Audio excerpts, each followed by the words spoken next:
Ano po ang ibig sabihin ng Panginoong Hesukristo? Pag narinig ng mga patay ang kanyang tinig, sila ibabangon. Okay, hatiin po natin ito sa dalawa.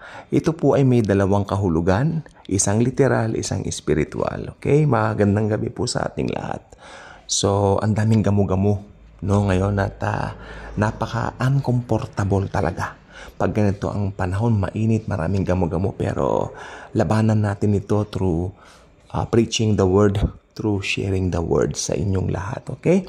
So ito po ay sinabi ng Panginoong Hesus. Natatandaan po ninyo, sabi ni Jesus, saan ninyo ilibing si Lazaro? Sabi nga noon, ay Panginoon, kani Marta.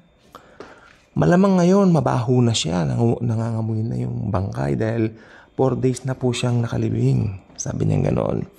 Pero sabi ng Panginoon, Marta, ito po yung word niya sa John chapter 11. Marta, di ba sinabi ko na sa iyo? So, sinabi na pala ni Jesus kay Marta, di ba sinabi ko na sa iyo, ang sino mang maniniwala sa akin, kahit mamatay, muling mabubuhay. Okay, alam naman natin yung kasunod, literal, on a literal basis, Jesus, the Lord Jesus Christ, raised Lazarus from the grave. Lazarus, come forth, kanya. Then, lumabas ang patay, nababalot ng kumot, di ba? Dahil ganun yata maglibing ang mga taga Middle East, binabalot nila ng mummified kung tawagin, parang mummy, no? Parang ganun. Pakawalan niyo siya, kanya. So, yan. Yun po. So, ibig sabihin nun, ganun po yun. Pinakawalan po niya. Another literal sense po nito, yung sa katapos-tapusan po ng church age. Ito po yung pag natapos ang church age, pasok po yung rapture, di ba? So mara-rapture po tayo mga believers. And then yung mga believers na buhay pa, papaitas po tayo, papalitan tayo ng glorified body. Pero itong mga namatay na mga believers, ito po yung sinasabi, bubuhayin po sila. Mabubuhay sila. Kahit cremate sila, mabubuo sila. No? Kahit sila po ay inilibing, kalansay na, balangkas na, and all that, mabubuo yan, bagong katawan, kung tawagin, yung po glorified body. Just to give you an example of a glorified body, ito po yung body ni Jesus nung muli siya nabuhay. Tanda po nyo nakapinid yung mga pinto. Sa takot ng mga apostoles niya, ng mga disciples niya sa mga Hudyo, nilak nila yung pinto ipininid nila. Pero si Jesus pumasok sa nakapinid na pinto. So isa po yan sa katangian ng glorified body. Nakakapasok, nakakatagos sa mga pader. Okay? And then, ang isa pang katangian ng glorified body, mula dito hanggang doon sa third heaven, makakapunta tayo in a second. 1 second, gaganon ka lang. Nakakalipad-lipad ka kung saan mo gusto. Yan ang katangian ng glorified body. Mabilisan lang. So kasi hindi po ito sa klaw ng time, no? ng space, ng dito sa mundo. Hindi po. Iba po yan. Pinakamataas na antas ng katawan po yan. Okay? So si Jesus, makikita po natin, na-retain yung mga, anong tawag dito, mga sugat niya sa kamay, tapos sa paa, sa tagiliran. Ayun. Pero, ibig sabihin, kung meron man exciting part, no? Itong mga paghihirap natin sa mundo, itong mga pinagdaan, sabi ko po, mainit, magamu-gamu, lahat po na yan, wala na pong kwente pagka dumating na yung glorified body natin. At ang pinakakatapos-tapusan po, kapuspusan nito ay itong darating pong second, anong tawag dito na? Yung paghukom. Yung paghukom. Ang bubuhayin po rito during this time, yung mga namatay na unbelievers, ito po yung white throne judgment. Sila rin po, makinig po mabuti, bagamat hindi sila mananampalataya, sila po ay bubuhayin sa white throne judgment para bigyan o bihisan din ng katawan. Bibigyan sila ng katawan para ibulid na sa dagat-dagatang apoy. Yun po yung Gehenna na salin, ha? Kasi yun po yung talagang impyerno, yung maapoy na lugar, Gehenna. Yung Hades na present na kinaroroon na ng mga unbelievers is itong madilim na lugar. Ito po ay pit na madilim na madilim. Ang tawag nga po ng ibang theologians dito, talagang pag nandoon ka sa pit na yon, yung mga namatay ngayong church age na mga unbelievers, nandoon sa pit na yon, na pag-iisip nila, hiwalay sila sa Diyos forever. Wala nang pag-asa. And right now, ito po yung lugar na yan, temporary detention for them. Waiting for that big moment. Masaklap nga lang po para sunugin na sila sa Gehenna. Amen? So ang Hades, ito po ang present na kinaroroonan ng mga namamatay o pumapanaw ng mga tao na hindi nagtiwala sa finished work ni Lord Jesus. Doon sila sa Hades. Tartarus, what is this Tartarus naman? Ito po yung mga fallen angels, some of the fallen angels na sumama kay Satan. Or should I say majority nandun po kasi yung iba pong fallen angels nandito rin po sa lupa. Ganyan po ang arrangement nila. So, makikita po natin sa present itong Hades at itong Tartarus occupied yan. Meron na po mga nandidiyan no? Sa Hades, uulitin ko, ito yung temporary detention ng mga namamatay ngayong church age.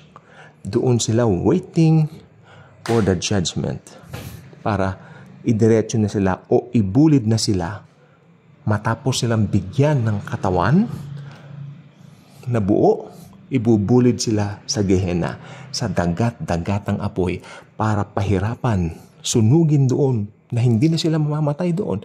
Mararamdaman nila yung pain because they rejected the Lord Jesus Christ. Ang pagpunta po ng tao pala sa impyerno ay hindi dahil gumagawa sila ng masama. Kasi sinful nature andun na. Pupunta sila ng impyerno dahil tinanggihan nila yung kaisa-isa na magliligtas sa kanila. Yung ating pinakamamahal na Panginoong Jesucristo. Amen? Ang pagpunta po ng impyerno ngayon, ang dahilan isa lang, rejection of the Lord Jesus Christ.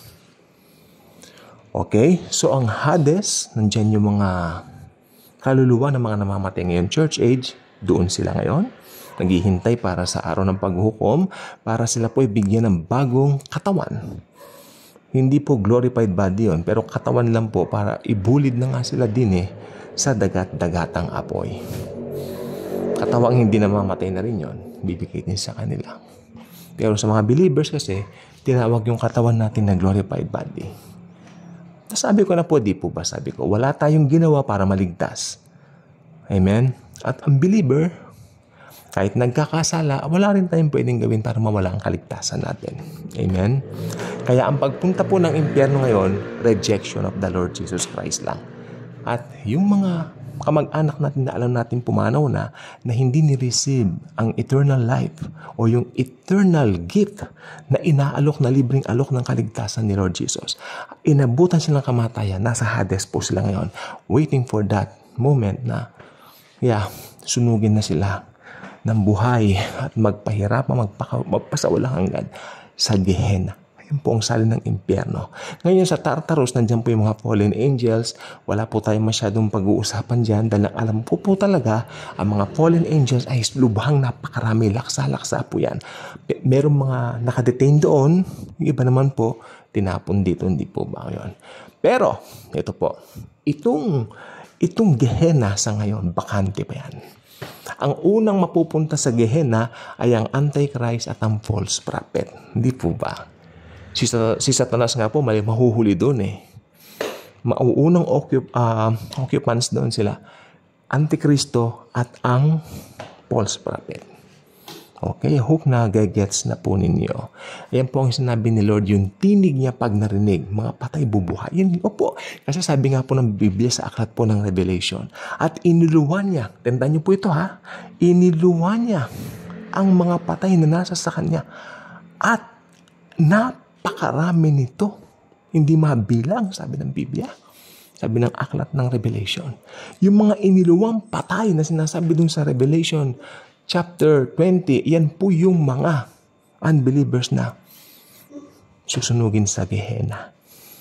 Okay? So, tayo, ito pong pinaka-most exciting part dito. Tayo mga born-again Christian ngayon. narinig natin ang tinig ng Panginoon nang may mag-share sa atin ng good news. And we say, yes, Jesus, I believe in you. Ano? Yun ang kanyang tinig sa atin. At ang maganda po niyan, pinakamasarap pong masave ngayon church age. Kasi pag nasave ka na ngayon, mararapture ka. Hindi mo daranasin yung tribulation at yung pangalawang yugto nito na tinatawag na Great Tribulation. Sapagkat ililigtas tayo ni Lord doon para hindi natin yung maranasan. So kay buti pa rin ng Panginoon lagi. Napaka-bless natin because nakilala natin si Lord Jesus. Napakabuti po niya. So, wag natin ikalilito yan. Yung mga lugar na yan. Kasi sa English, yung dumating yung translation, isa lang, hell eh. Sa Tagalog nga, impyerno rin eh. Pero sa Griego, sa wikang Griego, bawat isang salita, may mga espesipikong kahulugan o pinatutungkulan. Okay? So, yan ang gusto ko pong sabihin ngayon. So, yan. Naway natuto po tayo dito sa pag-aaral natin ito na ang mga mangyayari, talagang mangyayari. Nagluluwat man, natatagalan man, matutupad at matutupad pa rin ang mga ito. Kaya kung ikaw ay hindi pa po subscriber dito, malugod kitang inaanyayahan. All you have to do is to click that notification bell at paki-like and share ang video. Okay? At naway ipag-pray mo while sharing the video na marami pong makakilala sa Panginoong Jesucristo through this videos na inililid ni Jesus sa akin na gawin ko para maranasan ng mga hindi pa kumikilala sa Kanya na kilalanin na Siya, panampalatayanan na Siya bilang sariling Panginoon nila at tagapagligtas ng kanilang mga buhay. Thank you. And as always and forever, Jesus truly loves us all.